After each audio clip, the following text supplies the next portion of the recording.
Now, before I move forward in sharing the framework that I've developed, I want to take just a brief moment to spend some time on this very important point. And I really wrestled with whether I was going to include this slide or not. Quite honestly, I feared if I'd be able to make it through the rest of the presentation because of how emotional it makes me, because of how grateful I am. But because this is so central to what we're going to cover, I included it.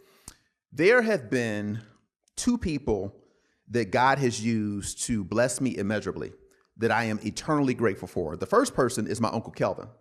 When I was younger, my father was in prison. I'll come back to that later.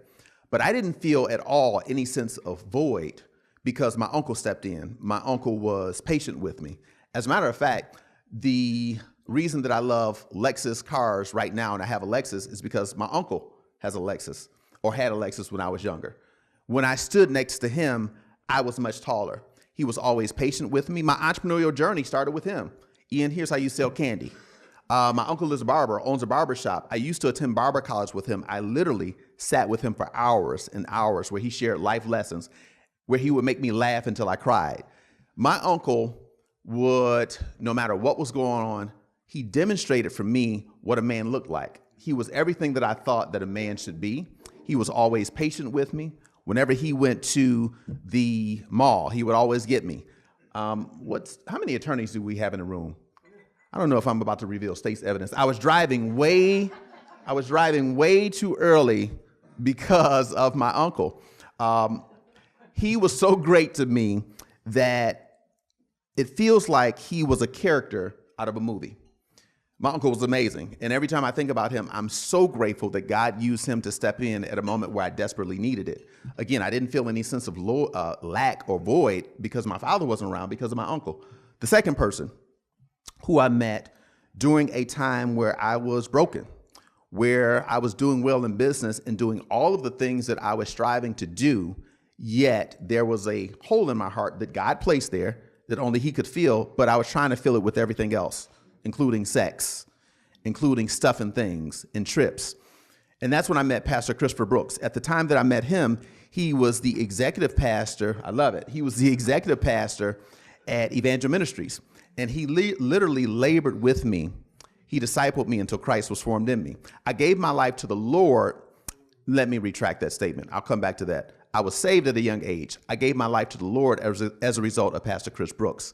When he and I met, he gave me the balance that I needed of both tough and tender love. He challenged me. He grew me up from a theological perspective. He challenged me apologetically. He showed me what it looked like to live as a biblical man. He helped me discover and demonstrate what my calling was.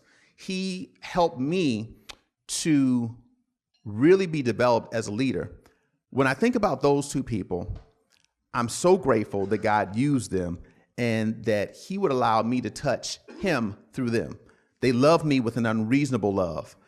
And now I'd like to ask for you just to consider, is there anyone in your life, anyone at all, who loved you so well, who was there at such a critical moment that every time you think about them, you do so with great affection? And because of what they've meant, there's absolutely nothing, not that you deify them. We're all sinners saved by grace, all fallen, not perfect, but they were perfect for me at the time that I needed them, right? But think about those people in your life. Now imagine the type of affection that you have for those people. Can you imagine if you had a company filled with employees or team members who had that level of affection toward you because of how you've been a blessing to them? The rest of the time that we spend is going to be creating just that. It is not some gimmick. It's not some program. This is life on life. You get to spend 8, 9, 10, 12 hours with people. The amount of impact that we should have on them is outsized if we're doing it through a biblical lens.